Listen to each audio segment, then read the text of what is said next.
Europa está en buenas manos con estos personas allí. Nunca he visto una generación de políticos europeos tan mediocres, tan subordinados y tan No tiene palabras. que la gente en el chat le ponga el último adjetivo, Vale, vale. Sí. tan faltos de habilidades políticas Qué bien educado eres, para pero llevar a la realmente, ruina a su continente y a sus diferentes países. pero, ¿qué ha pasado con esa Europa próspera, tolerante, de libre pensamiento, de progreso, no sé, de todo lo lindo que podía tener Europa, que uno vivía allí, París, etcétera? ¿Qué pasó que se convirtió en racista, rusófoba, belicista? No sé, ¿qué pasó? ¿Me puedes explicar, Jesús? Tú que eres profesor, por favor. Sí, mira, desde el punto de vista ideológico y desde el punto de vista de los paradigmas en competencia, bueno, racista siempre lo han sido. Había un racismo autocontenido con el modelo que se impuso, el modelo paradigmático de la integración regional, en donde mientras prevaleció la idea de integrarse para prosperar en lugar de hacerse la guerra, porque es que, sabes que alguna vez por ahí yo recuperé un video de Joe Biden allá por los años 80, en donde decía que los europeos eran unos caníbales, eran unos bárbaros, unas bestias salvajes que históricamente vivían de hacerse la guerra y saquear a otros pueblos, hasta que Estados Unidos llegó y puso orden entre ellos y los organizó, ¿no? Qué suerte. Y, y oye, y esto dicho en los años 80 y 90, dices, wow, un Joe Biden joven, con muy enérgico, gritón, ¿no? Que era senador ya por 30 años para ese entonces. Ya ves que duró 50 años de senador, más ser vicepresidente, más ser presidente. Bueno, afortunadamente le llegó la presidencia en la época más decadente de su vida política, porque no me imagino un Biden presidente de los años 80 hubiera sido peor que Bush o Sí. peor que Obama. Hay que bombardear Belgrado, hay que bombardear Belgrado. ¿Te acuerdas de esa Brutal, afirmación? no, no, Sí. brutal. Bueno, él, pero dentro de esas palabras, me parece que dijo varias verdades. Cuando uno revisa la historia política europea, es hasta el fin de la Segunda Guerra Mundial, con las monstruosas consecuencias que dejaron, que hicieron esfuerzos realmente por coexistir y efectivamente Estados Unidos les ayudó a organizarse y por eso es que en muchas de las generaciones de personajes como Ursula von der Leyen o Joseph Borrell, el que yo denomino el jefe de la poca diplomacia europea, siguen viendo a Estados Unidos como el paradigma que debe regir también en Europa. Sí. ¿Por qué? Porque finalmente Europa nunca había conocido la paz entre países europeos hasta que pasó lo de Belgrado efectivamente, hasta que llegó 1940, 1951 que empezaron con el tema del acero y el carbón y empezaron a partir de entonces a crear estos mecanismos institucionales que no solamente les permitió coexistir, sino que además les permitió tener una incidencia real en el empoderamiento de las clases medias.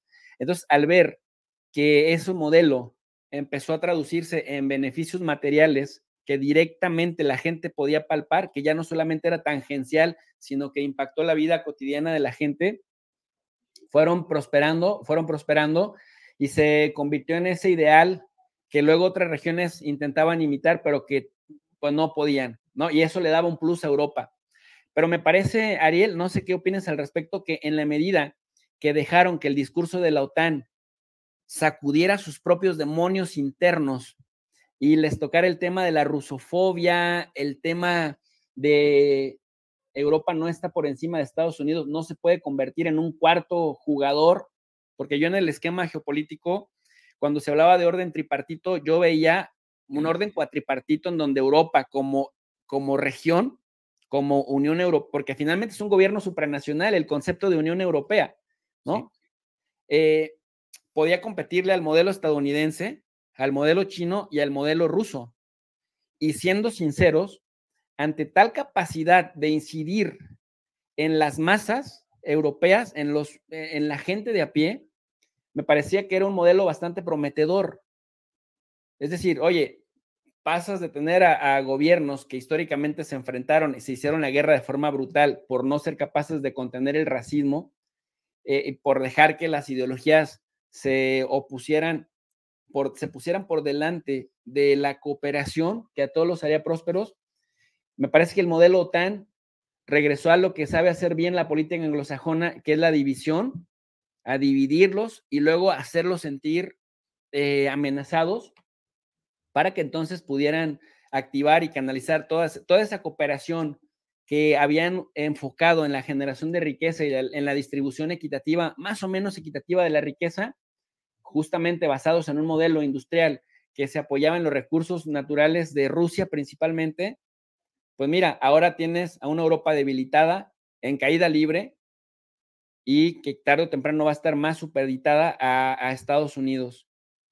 Si a eso le sumamos que cuando Estados Unidos debió incentivarles, les mete la ley de reducción de la inflación que les jala las inversiones hacia Estados Unidos y los deja estos sin inversión y cada vez más dependientes de sus recursos naturales, me parece que volvemos a la premisa central. Nunca había visto una generación de políticos tan nefastos como los que tenemos hoy en día. Se dejaron comer el mandado, así, con una mano en la cintura. Sí, sí. En realidad creo que el tema es que son el resultado de muchos años de trabajo ideológico, cultural, propagandístico por parte de los Estados Unidos. Tú recuerdas que muchos líderes del mundo, pero específicamente de Europa, han ido siendo seducidos por el modelo norteamericano, vamos a decirlo muy sencillamente, que es el de esa ideología, esos valores, forma de ver el mundo, el liberalismo, el neoliberalismo, que además en los últimos 30 años se vio confirmado que era el mejor, dado que murió la Unión Soviética y entonces quedamos, Fukuyama, ¿no? Quedamos como únicos verdaderos líderes del mundo, como el mejor modelo. Hoy la mayoría de los políticos occidentales dicen, bueno, no será tan bueno, pero es el mejor modelo, el libre cambio, la democracia liberal, etcétera. En fin, lo que ya hemos mencionado. Y esta gente fue educada, fue, diría, seducida por estas ideas, iban a Estados Unidos. Yo también estudiaba en Estados Unidos, estudié en Georgetown y tenía amigos, colegas europeos que estaban allí y que uno de manera, si no eres demasiado crítico o autocrítico, te vas convenciendo de que ese es el mejor modelo. Es como los economistas de América Latina, sobre todo los que apoyaron a Pinochet en los años 70, se habían educado en economía en la Universidad de Chicago, allí con Milton Friedman, con los liberales, los Chicago Boys y demás. Después volvían a sus países trayendo la receta, porque esa era la receta correcta y probada, que en realidad no lo estaba, pero era la receta probada. Y estos señores aplican el resultado de esa seducción que se les ha ido haciendo, lavado de cerebro, si quieres llamarlo, a lo largo de décadas. Y que en la mayoría de los casos, mira tú qué curiosidad, querido Jesús, la mayoría son socialdemócratas, no son de la extrema derecha, de Le Pen en Francia o, o necesariamente el Partido Popular en España o la ultraderecha holandesa, son los socialdemócratas. En el caso de Alemania son los socialdemócratas, los verdes, que eran el partido de la paz y el amor, la tolerancia, la protección del medio ambiente, el cuidado de los animalitos. De un día para otro se hicieron guerreros, se pusieron esta Anabela, ¿sabes? La ministra de Relaciones Exteriores del canciller Scholz, una líder del Partido Verde, dice que de lo único que habla es de tirar bombas, armamento, carros de combate y demás. Son el resultado de un trabajo muy paciente que han hecho los anglosajones, en este caso los Estados Unidos, a lo largo de décadas, donde esta gente ha entregado a su continente, ha entregado a sus pueblos, porque realmente hay términos que uno no puede utilizar en una red como esta a través de las redes sociales, pero han producido una locura a sus propios pueblos. Tú hablabas de recesión, en economía siempre decimos, la economía es energía transformada, esto es economía. Y estos señores tenían buena energía, barata, abundante, constante, que no implicaba ningún compromiso político y lo cortaron. y dedicaron a sus industrias, a sus empleos, sin capacidad de generar riqueza. Es una verdadera locura. Yo creo que de locos no tienen nada, yo creo que siguen un mandato que es el del otro lado. Por eso te preguntaba si estaba en buenas manos o lo tienes al inefable Borrell, decir que bueno, que si no hacen lo que queremos allí en Níger, les vamos a cortar la ayuda humanitaria. Hasta que no resta. Dicho digo siempre de paso, Borrell es, además de español, es argentino. Él adoptó la nacionalidad argentina. ¿Será eso que a lo mejor este hombre se ha confundido en el mundo, no en su cabeza? Pero, digamos, estos socialdemócratas, en definitiva, mostraron lo que eran estos racistas, xenófobos, antidemocráticos, autoritarios, y como creen tener la verdad, llevan a sus pueblos a la peor catástrofe, porque esto va a la peor catástrofe y que yo creo que Europa no va a salir indemne de esto. Yo me animo a vaticinar que al fin de esta guerra de Ucrania, que indefectiblemente va a ganar Rusia, que ya ganó, pero que se va a confirmar como ganada por Rusia, yo creo que Europa va a implosionar el concepto o la noción de Unión Europea, ¿no? Porque ¿a quién van a empezar a pasarse facturas? Los italianos, los franceses, los españoles, los alemanes, los nórdicos, tú hiciste, tú no jugaste. ¿Quién tiene petróleo? Mira la lucha despiadada que están teniendo por llegar a fuentes de petróleo y demás. Por eso quería preguntarte si tú sentías que esta Europa seguirá vigente, seguirá posible, y la misma OTAN seguirá posible después de todo lo que han dicho y todo el compromiso que han asumido. Y mañana son 34 países peleando contra Rusia y mira si Rusia les gana. ¿Con qué cara le van a explicar al mundo que han perdido? Sí, efectivamente, yo decía desde el 25, 26, o sea, a los pocos días de la invasión de Rusia a Ucrania, que en todos los escenarios Europa perdía si permitía que se prolongara la guerra.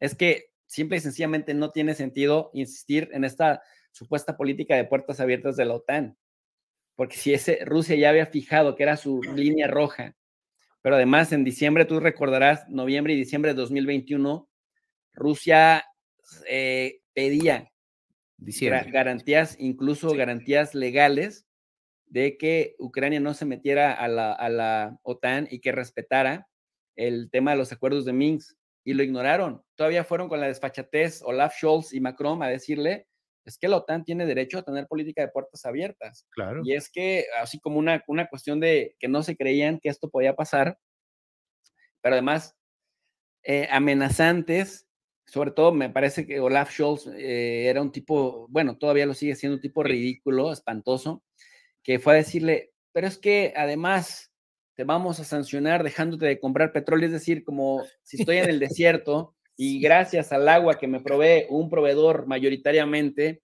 yo puedo llevar adelante mi proyecto industrial, que en eso se basaba y que ahora se supone que eso le critican a Angela Merkel, haber basado el progreso económico de Alemania en el hidrocarburo que mayoritariamente venía de Rusia. No se quejaban mientras estaban cómodos, calientitos en su casa, con sus buenos coches, con sus buenas, ¿sí me explico? Con buenos sistemas de viaje, etcétera. Nunca se quejaban con su piscina calientita. O sea, el petróleo ruso y el gas ruso nunca les molestó mientras les creó condiciones de comodidad. Ahora que les va a faltar, por supuesto que Rusia es un malvado y por supuesto que Putin es un criminal, etcétera, etcétera, etcétera, al cual hay que castigar dejándole de comprar aquello que en lo que más nos beneficiamos nosotros mismos en un costo bueno, barato y bonito. Pero yo decía, en todos los escenarios Europa pierde. Primero porque va a prescindir de los recursos que les ayudó a desarrollar su proyecto industrial de mediano y largo plazo, que le ayudó además a cambiarle la vida a los europeos. Y fíjate que yo siempre menosprecié mucho al expresidente francés Nicolas Sarkozy. Me parecía un tipo corrupto, nefasto, lo que tú quieras y gustes, pero acabo de ver una entrevista que le hicieron en Le Figaro y decía las cosas con mayor sentido común que yo haya escuchado de un francés en los últimos 10 años. Rusia y Europa se necesitan mutuamente. Rusia y Europa tienen que encontrar a la brevedad posible los mecanismos de paz, porque de lo contrario, dicen, los europeos tienen lo que nosotros necesitamos, Rusia tiene lo que nosotros necesitamos y los europeos necesitamos lo que tiene Rusia. De tal suerte, pues, que esta separación que Estados Unidos magistralmente ha logrado materializar entre rusos y europeos, que también son europeos los rusos, pero que le han creado esta geografía binaria de que son los otros europeos, los bárbaros, Europa pierde en el escenario, nada más así, sin irnos a una guerra desbocada, pero en una guerra desbocada Europa pierde porque es el escenario de esa guerra, no es Estados Unidos, es el mismo Europa. Y finalmente, pues ya vemos las recesiones. La segunda parte de lo que te quería comentar es que yo por esos días le decía a la audiencia, todos estos mandatarios europeos que juran y perjuran que van a arrodillar a Putin, que van a subdesarrollar a Rusia con las sanciones, que van a hacer que Rusia se arrepienta por haber invadido Ucrania, van a irse uno por uno y van a caer como fichas de dominó y Putin todavía va a estar ahí para celebrarlo. Y ya se fue por partida doble Boris Johnson y Liz Truss, y estoy seguro que se va a ir también Rishi Sunak. Pedro Sánchez todavía se duda si va a estar ahí, porque la verdad es que tiene una deslegitimidad enorme y están haciendo malabares y tiene que entregar, venderle el alma al diablo, en este caso al diablo derechista regionalista, para ver si se mantiene. Mario Draghi de Italia ya no está más. Se volvieron disfuncionales los gobiernos de Finlandia, de Dinamarca, de Suecia. ¿Te acuerdas que Suecia hasta lo habían puesto como el modelo feminista porque tenían la primera ministra ahí con puras mujeres en el gabinete y toda cuanta cosa? Bueno, duraron 8 o 9 meses y ya se fueron. Sanna Marin en Finlandia, que mostró un talante hasta haciéndole honores a un neonazi del batallón Azov en Ucrania, pensó que con eso le bastaba mostrar rudeza,